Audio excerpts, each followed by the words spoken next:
Hi guys, welcome back to my channel. Welcome back to one more daily blog. ఈరోజు Tuesday రోజు blog అయితే మీకు share చేస్తున్నా.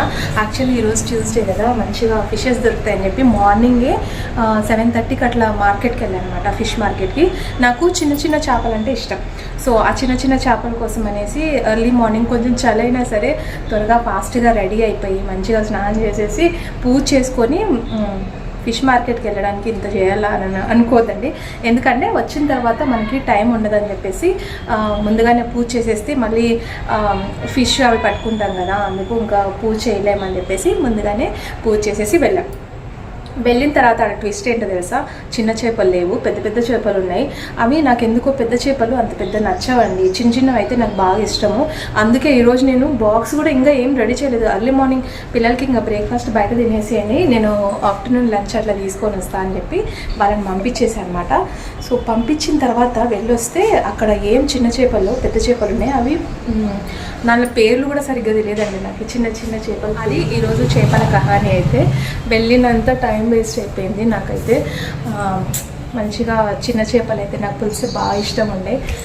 So అది చాలా రేర్గా తింటూ ఉంటాము చేపలు, అది కూడా చాలా తక్కువగా. మంత్ కూడా కాదు, ఒక 4 మంత్స్కి ఒకసారి 3 మంత్స్కి ఒకసారి ఎప్పుడో తినాలనిపిస్తుంది, అప్పుడు తెచ్చుకుంటూ ఉంటాను అనమాట. సో అది ఇంకా ఇప్పుడైతే ప్రస్తుతానికి పిల్లలకి యాక్టివిటీస్ కోసం అనేసి ఒక స్వీట్ ఐటెం ఏదైనా చేయమని చెప్పారు. ఇంకా మనకి చాలా రోజులు అయిపోయింది, నేను ఒక 6 మంత్స్ అయిపోయింది గులాబ్ జామ్ ప్యాకెట్ తీసుకొని వచ్చి అవైతే ప్రిపేర్ చేయాలి ఇప్పుడు. సో పదండి, ఇప్పుడైతే వ్లాగ్ కంటిన్యూ అవుతుంది, చూస్తూ ఉండడానికి. మీకు కనుక నా కంటెంట్ నచ్చినట్టయితే ఒక చిన్న లైక్ అయితే. సో ఇప్పుడైతే వ్లాగ్ కంటిన్యూ అవుతుంది, చూస్తూ. ఈరోజు అయితే మార్నింగే వెళ్ళిపోయాను ఫిష్ తీసుకొచ్చేద్దామని చెప్పేసి. అది ఎందుకో తెలియదు, ఒక్కసారి నా మైండ్లో పడితే అది తీసుకురావాల్సిందే ఖచ్చితంగా. అందుకే ఇంకొంచెం అర్లీగా బయలుదేరి నేను మా వారు, ఇంకా అంటే నాకైతే సరిగ్గా తెలియదు, మా వారు అయితే కొంచెం మంచిగా ఏవి ఫ్రెష్ ఏవి ఐస్లో పెట్టినవి అనేది తెలుస్తుంది అనమాట ఆయనకి.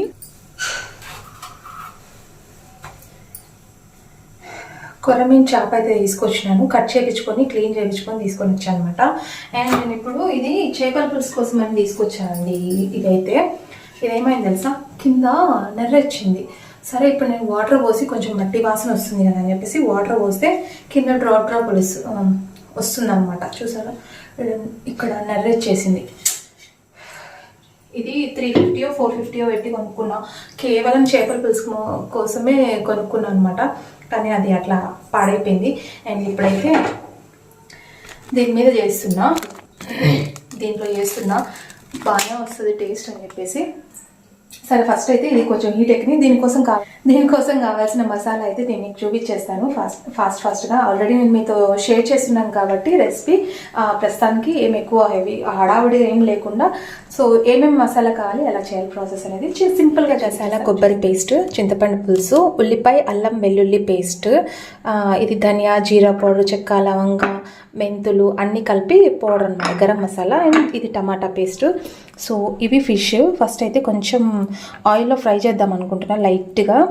సో కొర్రమీను చేపల పులుసు బాగుంటుంది, అంటే బాగుంటుంది తినే వాళ్ళకి. సో నాన్ వెజ్ వాళ్ళకైతే తెలుసు కొర్రమీను టేస్ట్ ఎట్లా ఉంటుందని చెప్పేసి. అండ్ ఫైనల్గా మనము పచ్చిమిరపకాయలు అండ్ కొత్తిమీర వేయాలి కాబట్టి ఇవి కొంచెం చీలికలు చేసి ఇట్లా పెట్టేసుకున్నా. సో ఫస్ట్ అయితే ఆయిల్ హీట్ ఎక్కుతుంది. ఆయిల్లో ఫస్ట్ ఫిష్ని లైట్గా ఫ్రై చేసుకుందాం. లో ఫ్లేమ్లో పెట్టి ఇట్లా లైట్గా ఫిష్ని అనేది ఫ్రై చేసేస్తున్నాం. సో ఇట్లా లైట్గా ఫిష్ని ఫ్రై చేసుకుంటే నీట్గా, అంటే టేస్ట్ బాగుంటుంది. మామూలుగా అయినా వేయచ్చు.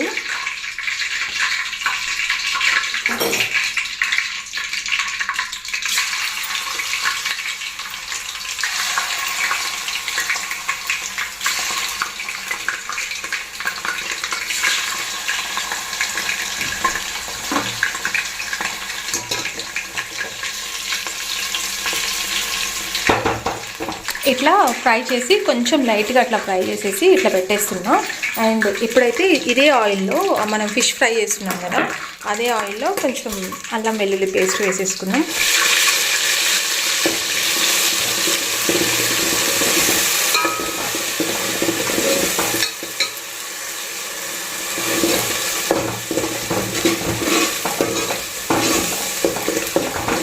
అల్లం వెల్లుల్లి పేస్ట్, ఉల్లిపాయ కొంచెం పచ్చివాసన పోయింది కదా, ఇప్పుడు లైట్గా బ్రౌనిష్ కలర్ అవుతుంది. అండ్ ఇప్పుడైతే టమాటా పేస్ట్ వేసున్నా, ఇది కూడా మంచిగా వేసి ఫ్రై చేసేది.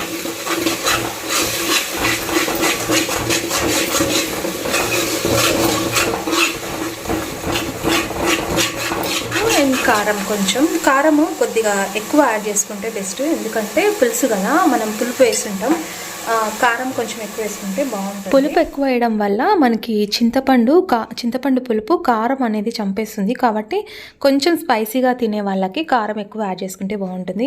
చాలా కలర్ఫుల్గా అనిపిస్తుంది కదా, కానీ నేను చెప్పిన విధంగా చేయండి, టేస్ట్ అంత బాగుంటుంది. సో రెగ్యులర్గా ఇంతకుముందు నేను చేసేదాన్ని కాదు, ఇప్పుడు బాగానే చేస్తున్నాను. సో బాగుంటుంది కాబట్టి నేను మీతో షేర్ చేసుకుంటాను. మసాలా అంతా పచ్చివాసన పోయినాక కొంచెం చింతపండు పులుసు, మనం పులుపు ఎంత తింటామో అంత యాడ్ చేసుకోండి. ఆల్రెడీ నేను 2 టమాటా యూజ్ చేస్తున్నాను కాబట్టి కొంచెం నిమ్మ సైజ్ అంత చింతపండు అయితే యాడ్ చేస్తున్నా. కొంచెం పులుసు అనేది ఎక్కువ వేసుకుంటే, వాటర్ ఎక్కువ వేసుకుంటే పులుపు అంతా సెట్ అయిపోతుంది. అండ్ చింతపండు పులుసు ఎక్కువ వేసుకుంటేనే చేపల పులుసుకి నీచు వాసన రాకుండా టేస్ట్ కూడా అంతే బాగుంటుంది. సో నాకైతే ఎక్కువ వాటర్ అయితే ఎక్కువ అవసరం లేదు, పులుసు అనేది ఈ కన్సిస్టెన్సీ ఉంటే సరిపోతుంది అనమాట. అంటే చేప ముక్కలు మునిగేంత వరకు ఉంటే సరిపోతుంది. సో నెక్స్ట్ గసాలా కొబ్బరి పేస్ట్, అండ్ మనం రెడీ చేసి పెట్టుకున్నాం కదా, జీలకర్ర, మెంతులు, ధనియాలు, చెక్క, లవంగ అన్నీ కలిపి ఇలాచి మొత్తం అట్లా మిక్సీ పట్టేసి దీంట్లోనే కొత్తిమీర అండ్ పచ్చిమిరపకాయలు చీలికలు ఉన్నాయి కదా, అవి కూడా వేసేస్తున్నాం. అంటే చింతపండు పులుసు మనకి ఈ పచ్చిమిరపకాయల్లోకి వెళ్తే బాగుంటుంది టేస్ట్. పచ్చికరపాకు కూడా వేస్తారు, నా దగ్గర లేదు అందుకే అది స్కిప్ చేసా. కొంచెం చిక్కగా అనిపిస్తుంది, కొన్ని వాటర్ యాడ్ చేసుకుంటాం.